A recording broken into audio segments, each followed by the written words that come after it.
ओम शांति। ओम शांति। 2 फरवरी 2024 आज के बाबा के महावाक्य। आज बाबा ने कहा, मीठे बच्चे, ऊंच पद पाने के लिए बाप तुम्हें जो पढ़ाते हैं उसे ज्यों का त्यों धारण करो, सदा श्रीमत पर चलते रहो। प्रश्न, कभी भी अफसोस ना हो उसके लिए किस बात पर अच्छी तरह विचार करो। उत्तर, हर एक आत्मा जो पार्ट बजा रही है वह ड्रामा में एक्यूरेट नूंधा हुआ है। यह अनादि और अविनाशी ड्रामा है। इस बात पर विचार करो तो कभी भी अफसोस नहीं हो सकता। अफसोस उन्हें होता जो ड्रामा के आदि मध्य अंत को रियलाइज़ नहीं करते हैं। तुम बच्चों को इस ड्रामा को ज्यों का त्यों साक्षी होकर देखना है। इसमें रोने रूसने की कोई बात नहीं। ओम शांति। रूहानी बाप बैठ रूहानी बच्चों को समझाते हैं कि आत्मा कितनी छोटी है, बहुत छोटी है, और छोटी सी आत्मा से शरीर कितना बड़ा देखने में आता है। छोटी आत्मा अलग हो जाती है तो फिर कुछ भी नहीं देख सकती। आत्मा के ऊपर विचार किया जाता है। इतनी छोटी बिंदी क्या क्या काम करती है। मैग्नीफाई ग्लास होते हैं, उनसे छोटे छोटे हीरों को देखा जाता है। कोई दाग आदि तो नहीं है। तो आत्मा भी कितनी छोटी है। कैसे मैग्नीफाई ग्लास हैं जिससे देखते हो, रहती कहाँ है, क्या कनेक्शन है। इन आँखों से कितना बड़ा धरती आसमान देखने में आता है। बिंदी निकल जाने से कुछ नहीं रहता। जैसे बिंदी बाप वैसे बिंदी आत्मा। इतनी छोटी आत्मा प्योर इम्प्योर बनती है। यह बहुत विचार करने की बातें हैं। दूसरा, कोई नहीं जानते आत्मा क्या है, परमात्मा क्या है। इतनी छोटी आत्मा शरीर में रह क्या क्या बनाती है, क्या क्या देखती है। उस आत्मा में सारा पार्ट भरा हुआ है 84 जन्म का। कैसे वह काम करती है, वंडर है। इतनी छोटी सी बिंदी में 84 जन्मों का पार्ट नूंधा हुआ है। एक शरीर छोड़ दूसरा लेती है। समझो, नेहरू मरा, क्राइस्ट मरा, आत्मा निकल गई तो शरीर मर गया। कितना बड़ा शरीर है और कितनी छोटी आत्मा है। यह भी बाबा ने बहुत बार समझाया है कि मनुष्यों को कैसे पता पड़े कि यह सृष्टि का चक्र हर 5000 वर्ष बाद फिरता है। फलाना मरा, यह कोई नई बात नहीं। उनकी आत्मा ने यह शरीर छोड़ दूसरा लिया। 5000 वर्ष पहले भी इस नाम रूप को इसी समय छोड़ा था। आत्मा जानती है हम एक शरीर छोड़ दूसरे में प्रवेश करती हूँ। अभी तुम शिव जयंती मनाते हो, दिखाते हो। 5000 वर्ष पहले भी शिव जयंती मनाई थी। हर 5000 वर्ष बाद शिव जयंती, जो हीरे तुल्य है, मनाते ही आते हैं। यह सही बातें हैं। विचार सागर मंथन करना होता है जो औरों को समझा सके। यह त्योहार होते हैं। तुम कहेंगे नई बात नहीं। हिस्ट्री रिपीट होती है, जो फिर 5000 वर्ष बाद जो भी पार्टधारी हैं वह अपना शरीर लेते हैं। एक नाम रूप देश काल छोड़ दूसरा लेते हैं। इस पर विचार सागर मंथन कर ऐसा लिखें जो मनुष्य वंडर खाए। बच्चों से हम पूछते हैं ना, आगे कब मिले हो? इतनी छोटी आत्मा से ही पूछना होता है ना। तुम इस नाम रूप में आगे कब मिले थे? आत्मा ने सुना तो आत्मा से ही पूछना होता है। बहुत कहते हैं, हाँ बाबा आपसे कल्प पहले मिले थे। सारा ड्रामा का पार्ट बुद्धि में है।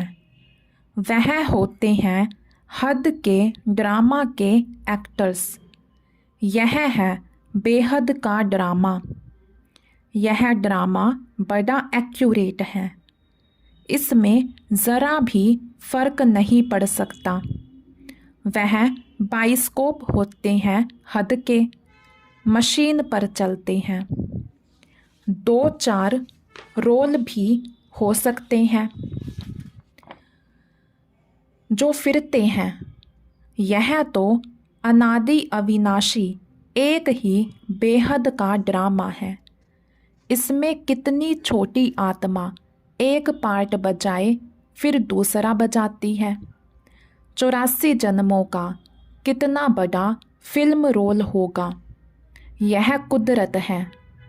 कोई की बुद्धि में बैठेगा। है तो रिकॉर्ड मिसल बड़ा वंडरफुल है।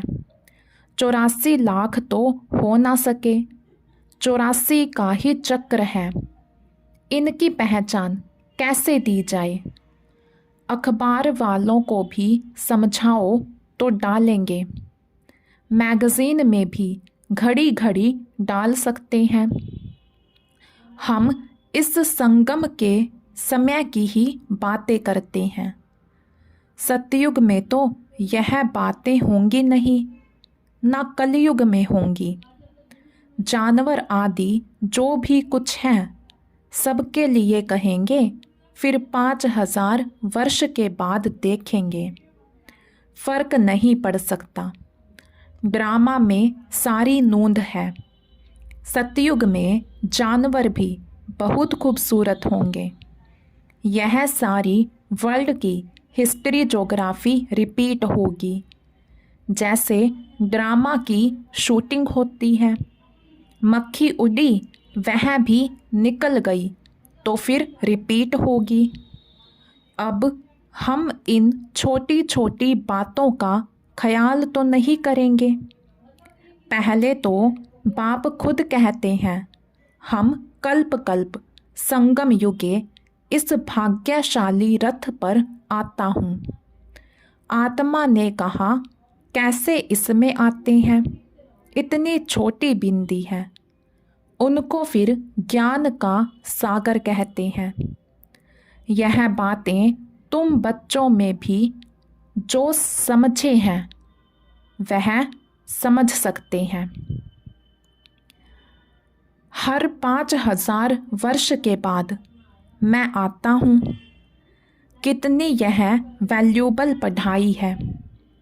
बाप के पास ही एक्यूरेट नॉलेज है जो बच्चों को देते हैं। तुम्हारे से कोई पूछे, तुम झट कहेंगे सतयुग की आयु 1250 वर्ष की है। एक एक जन्म की आयु 150 वर्ष होती है। कितना पार्ट बचता है। बुद्धि में सारा चक्र फिरता है। हम 84 जन्म लेते हैं। सारी सृष्टि ऐसे चक्र में फिरती रहती है। यह अनादि अविनाशी बना बनाया ड्रामा है। इसमें नई एडिशन हो नहीं सकती। गायन भी है। चिंता ताकि कीजिए जो अनहोनी होए। जो कुछ होता है ड्रामा में नोंद है, साक्षी होकर देखना पड़ता है। उस नाटक में कोई ऐसा पार्ट होता है तो जो कमज़ोर दिल वाले होते हैं वो रोने लग पड़ते हैं। है तो नाटक ना, यह रियल है। इसमें हर आत्मा अपना पार्ट बजाती है। ड्रामा कभी बंद नहीं होता। इसमें रोने रूसने की कोई बात नहीं। कोई भी नई बात थोड़े ही है। अफसोस उनको होता है जो ड्रामा के आदि मध्य अंत को रियलाइज नहीं करते। यह भी तुम जानते हो। इस समय जो हम इस ज्ञान से पद पाते हैं, चक्र लगाकर फिर वही बनेंगे। यह बड़ी आश्चर्यवत विचार सागर मंथन करने की बातें हैं। कोई भी मनुष्य इन बातों को नहीं जानते। ऋषि मुनि भी कहते थे, हम रचता और रचना को नहीं जानते। उनको क्या पता कि रचता इतनी छोटी बिंदी है, वह नई सृष्टि का रचता है। तुम बच्चों को पढ़ाते हैं, ज्ञान का सागर है। यह बातें तुम बच्चे ही समझाते हो। तुम थोड़े ही कहेंगे हम नहीं जानते। तुमको बाप इस समय सब समझाते हैं। तुमको कोई भी बात में अफसोस करने की ज़रूरत नहीं। सदैव हर्षित रहना है। उस ड्रामा की फिल्म चलते चलते घिस जाएगी, पुरानी हो जाएगी, फिर बदली करेंगे। पुरानी को खल्लास कर देते हैं। यह तो बेहद का अविनाशी ड्रामा है। ऐसी ऐसी बातों पर विचार कर पक्का कर लेना चाहिए। यह ड्रामा है।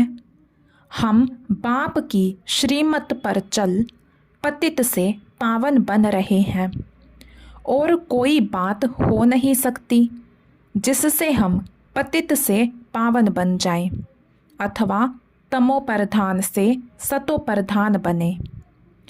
पार्ट बजाते बजाते हम सतो प्रधान से तमो प्रधान बने हैं, फिर सतो प्रधान बनना है।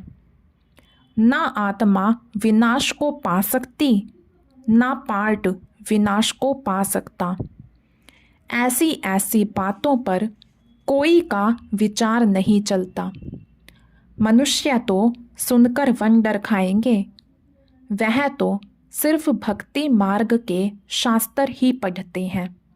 रामायण, भागवत, गीता आदि वही है।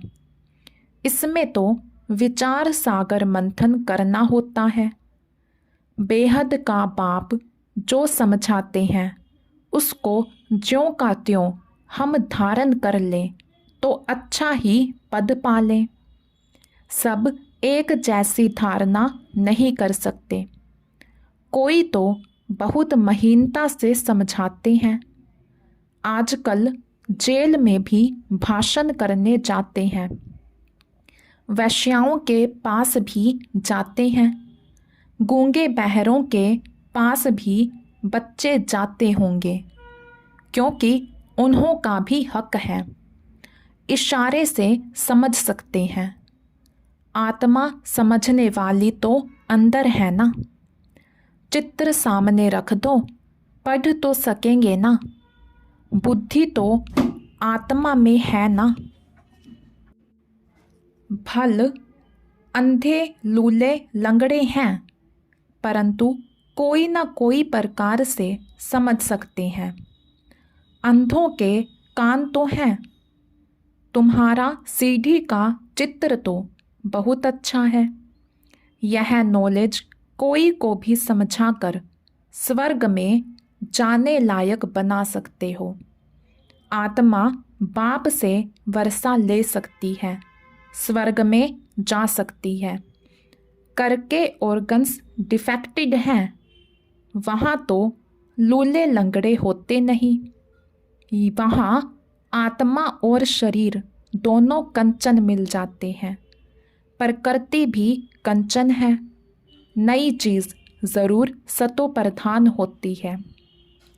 यह भी ड्रामा बना हुआ है। एक सेकंड ना मिले दूसरे से, कुछ ना कुछ फर्क पड़ता है। ऐसे ड्रामा को ज्यों का त्यों साक्षी होकर देखना है। यह नॉलेज तुमको अब मिलती है, फिर कभी नहीं मिलनी है। आगे यह नॉलेज थोड़े ही थी। यह अनादि अविनाशी बना बनाया ड्रामा कहा जाता है। इसको अच्छी रीति समझ और धारण कर किसी को समझाना है। तुम ब्राह्मण ही इस ज्ञान को जानते हो। यह तो चोब चीनी माना ताकत की दवा तुमको मिलती है। अच्छे ते अच्छी चीज़ की महिमा की जाती है। नई दुनिया कैसे स्थापन होती है, फिर से यह राज्य कैसे होगा, तुम्हारे में भी नंबरवार जानते हैं। जो जानते हैं वह दूसरों को समझा भी सकते हैं। बहुत खुशी रहती है। किन्हों को तो पाई की भी खुशी नहीं है। सबका अपना अपना पार्ट है। जिनको बुद्धि में बैठता होगा, विचार सागर मंथन करते होंगे, तो दूसरों को भी समझाएंगे। तुम्हारी यह है पढ़ाई जिससे तुम यह बनते हो। तुम कोई को भी समझाओ कि तुम आत्मा हो। आत्मा ही परमात्मा को याद करती है। आत्माएं सब ब्रदर्स हैं। कहावत है गॉड इज़ वन। बाकी सब मनुष्यों में आत्मा है। सब आत्माओं का पारलौकिक बाप एक है। जो पक्के निश्चय बुद्धि होंगे उनको कोई फिरा नहीं सकते। कच्चे को जल्दी फिरा देंगे। सर्वव्यापी के ज्ञान पर कितनी डिबेट करते हैं। वह भी अपने ज्ञान पर पक्के हैं। हो सकता है हमारे इस ज्ञान का ना हो। उनको देवता धर्म का कैसे कह सकते। आदि सनातन देवी देवता धर्म तो परायलोप है। तुम बच्चों को मालूम है हमारा ही आदि सनातन धर्म पवित्र प्रवृत्ति वाला था। अब तो अपवित्र हो गया है। जो पहले पूज्य थे वही पुजारी बन पड़े हैं। बहुत पॉइंट्स कंठ होगी तो समझाते रहेंगे। बाप तुमको समझाते हैं, तुम फिर औरों को समझाओ कि यह सृष्टि चक्र कैसे फिरता है। सिवाय तुम्हारे और कोई नहीं जानते। तुम्हारे में भी नंबरवार हैं। बाबा को भी घड़ी घड़ी पॉइंट्स रिपीट करनी पड़ती हैं, क्योंकि नए नए आते हैं। शुरू में कैसे स्थापना हुई तुम्हारे से पूछेंगे, फिर तुमको भी रिपीट करना पड़ेगा। तुम बहुत बिजी रहेंगे। चित्रों पर भी तुम समझा सकते हो, परंतु ज्ञान की धारणा सबको एक रस तो नहीं हो सकती। इसमें ज्ञान चाहिए, याद चाहिए, धारणा बड़ी अच्छी चाहिए। सतो प्रधान बनने के लिए बाप को याद ज़रूर करना है। कई बच्चे तो अपने धंधे में फंसे रहते हैं, कुछ भी पुरुषार्थ ही नहीं करते। यह भी ड्रामा में नोंद है।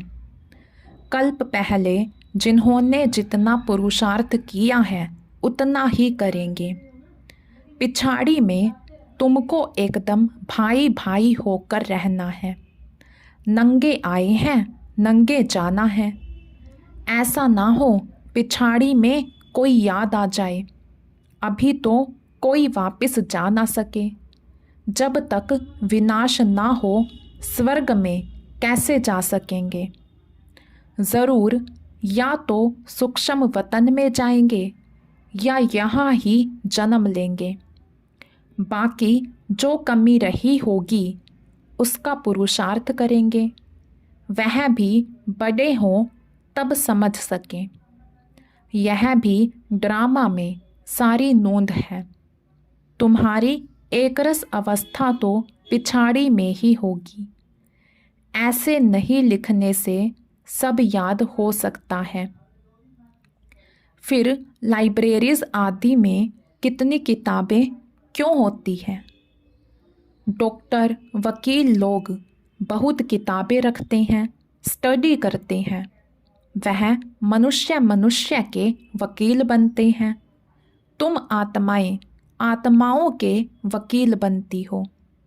आत्माएं आत्माओं को पढ़ाती हैं। वह है जिस्मानी पढ़ाई, यह है रूहानी पढ़ाई। इस रूहानी पढ़ाई से फिर 21 जन्म कभी भूल चूक नहीं होगी। माया के राज्य में बहुत भूल चूक होती रहती है, जिस कारण से सहन करना पड़ता है। जो पूरा नहीं पढ़ेंगे, कर्मातीत अवस्था को नहीं पाएंगे तो सहन करना ही पड़ेगा। फिर पद भी कम हो जाएगा। विचार सागर मंथन कर औरों को सुनाते रहेंगे तब चिंतन चलेगा। बच्चे जानते हैं कल्प पहले भी ऐसे बाप आया था जिसकी शिव जयंती मनाई जाती है। लड़ाई आदि की तो कोई बात नहीं। वह सब हैं शास्त्रों की बातें। यह पढ़ाई है। आमदनी में खुशी होती है। जिनको लाख होते हैं उनको जास्ती खुशी होती है। कोई लखपति भी होते हैं, कोई कखपति भी होते हैं, अर्थात थोड़े पैसे वाले भी होते हैं। तो जिसके पास जितने ज्ञान रतन होंगे उतनी खुशी भी होगी।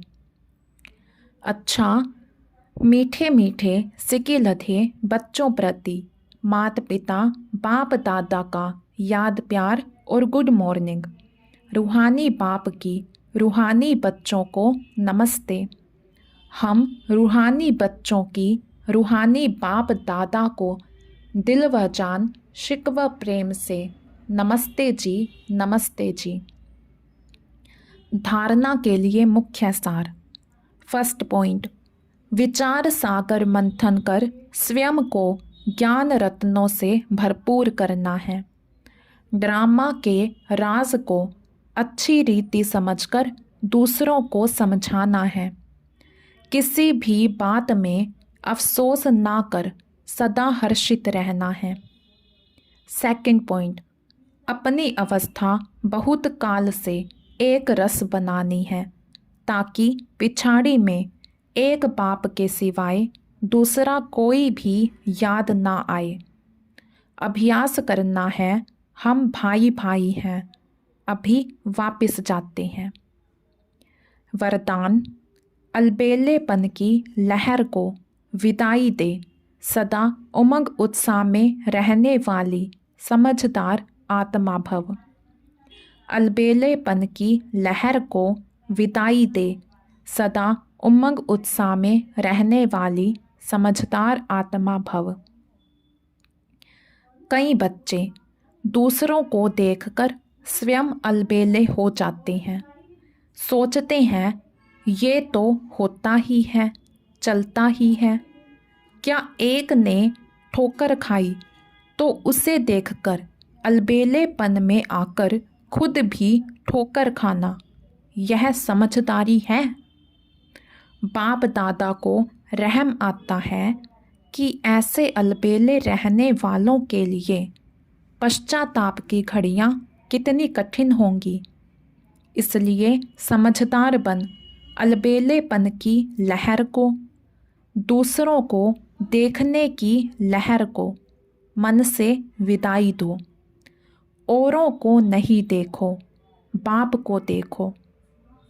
स्लोगन, वारिस क्वालिटी तैयार करो, तब प्रत्यक्षता का नगाड़ा बजेगा। वारिस क्वालिटी तैयार करो, तब प्रत्यक्षता का नगाड़ा बजेगा। अच्छा, ओम शांति।